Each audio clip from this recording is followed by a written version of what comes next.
حضرت عائشہ صدیقہ رضی اللہ تعالیٰ عنہ اور حضرت ابو ہریرہ رضی اللہ تعالیٰ روایت کرتے ہیں، مسند احمد بن حنبل میں ہے، ابن ماجہ میں ہے، وہ اسنادہ صحیح، حدیث کے اسناد صحیح ہیں۔ آقا علیہ السلام نے فرمایا وَأَمَّا فِتْنَةُ الْقَبْرِ فَبِي تُفْتَنُونَ وَعَنِّي تُسْأَلُونَ، میرے بارے میں امتحان ہوگا، آقا نے فرمایا، اور میرے بارے میں سوال کیا جائے گا۔ اور اسلوب جو علم معانی کو، بیان کو، بلاغت کو جانتے ہیں وہ اس کو سمجھتے ہیں کہ یوں نہیں فرمایا وَتُسْأَلُونَ عَنِّي وَتُفْتَنُونَ بِي نہیں فرمایا۔ جب فَبِي تُفْتَنُونَ اور انی تسألون فرما دیا تو یہ بھی ایک حسر کا فائدہ دیتا ہے کہ قبر کا فیصلہ جنت دوزخ کا صرف میری شان بتانے پر ہوگا، صرف میری شان بتانے پر ہوگا۔ اب یہ حدیث پاک میں آقا نے فرمایا ثم یقال، پھر کہا جائے گا فیما کنت، میں نے بتایا نا کہ پہلے سوال ہوں گے تعین کرنے کے لیے کہ ہے کون، کیڑا ہے، کیے، پہلے دو سوال اس تعین کے لیے۔ جب تعین ہو جائے گا مسلمان ہے بس پھر اس کے لیے ایک ہی سوال ہے۔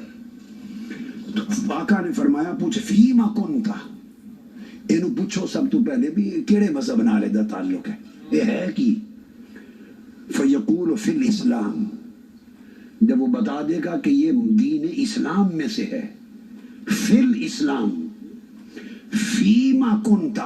کس مذہب سے ہے، تو ثابت ہو گیا کہ پہلے سوال اس کے مذہب کے تعین کے لیے ہے، اور جب تعین ہو جائے گا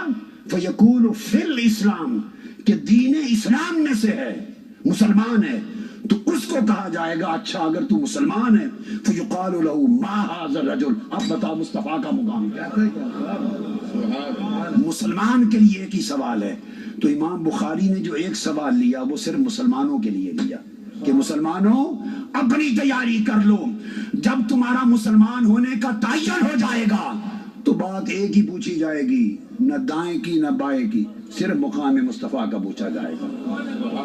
لہذا آج حضور کی معرفت پیدا کر لو، آقا علیہ السلام کی یار، تو پھر وہ جواب دے گا کہ یہ محمد رسول اللہ ہے، اور ساری حدیث جو میں نے آپ کو بتائی۔ تو یہ دوسری تعبیر ہے جس کی تائید، دوسری اس کی تطبیق جس کی تائید خود حدیث نبوی سے، آقا علیہ السلام کے اپنے الفاظ مبارکہ سے ہوتی ہے، اور یہ حدیث صحیح ہے جو میں نے کہ قطعی سوال بھی یہ، اور دوسرا یہ کہ اس سے یہ تعین ہو جائے گا کہ مسلمان کے لیے فقط ایک ہی۔ اب جب یہ چیز سامنے آ گئی تو پتہ چلا کہ عقیدہ کی اصلاح کے لیے اور عقیدہ کے فیصلے کے لیے بنیادی چیز یہ ہے کہ اول تا آخر بنیاد اس کے عقیدے کی صحت کی حضور علیہ السلام کی ذات اقدس اور آپ کی شان اور آپ کے مقام پر صحیح،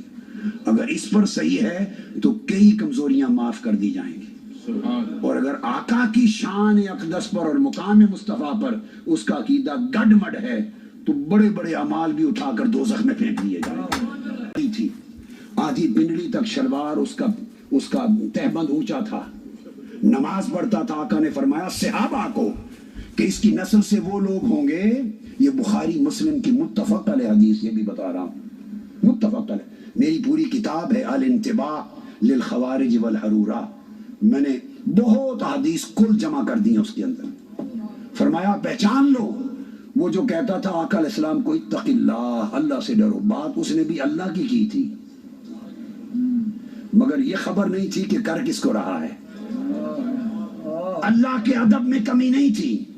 کیونکہ بارگاہ مصطفیٰ میں بھی بات اللہ کی کر رہا ہے، اتق اللہ، اللہ سے ڈرو۔ اور کس پر کہا؟ جب آقا نے فرمایا کہ میری امانت پہ شک کرتے ہو مجھ پر، میں تو وہ ہوں جس کے پاس رات اور صبح و شام آسمان کی غیب کی خبریں آتی ہیں، اور میں غیب کی آسمانی خبروں کا امین ہوں۔ جب آقا نے فرمایا آسمان کی غیبی خبروں کا امین ہوں، تو آسمانی غیبی خبروں کی بات کی تو اس کی رگ پھڑک اٹھی، اس نے کہا اتق اللہ، اللہ سے ڈرو، یعنی آقا علیہ السلام کے اس علم وسیع کا قائل نہیں تھا، اس علم ہماگیر، علم کل کا قائل۔ جب کہا نا کہ صبح و شام آسمانوں کی غیبی خبریں آتی ہیں، میں تو علم الہی کا امین ہوں اور تم مجھے دنیا کی امانتوں میں شک کرتے ہو، اس پر اس کی رگے توحید فرق اٹھی، اس کی رگے توحید فرق اٹھی. کہتا ہے حضور کو اتقی اللہ، اللہ سے ڈرو، اعدل، عدل کرو. جب یہ کہا تو سیدنا فاروق اعظم اٹھے، عرض کی یا رسول اللہ اجازت دے اس منافق کا سر قلم کر دوں. میں بخاری مسلم کی متفق علیہ حدیث سنا رہا ہوں آپ کو، متفق علیہ. فرمایا نہیں. ایک حدیث میں خالد بن ولید اٹھے، فرمایا آقا مجھے اجازت دیں اضرب عنق ھذا المنافق، میں اس منافق کی گردن قلم کر دوں. فرمایا نہیں. لوگ کہیں گے مسلمان مسلمان کو مارتے ہیں. اس کی پشت میں سے ایسے لوگ پیدا ہوں گے، اور صحابہ کرام سے کہہ رہے ہیں، صحابہ سے، کہ تم اپنی نمازیں ان کی نمازوں کے مقابلے میں حقیر جانو گے.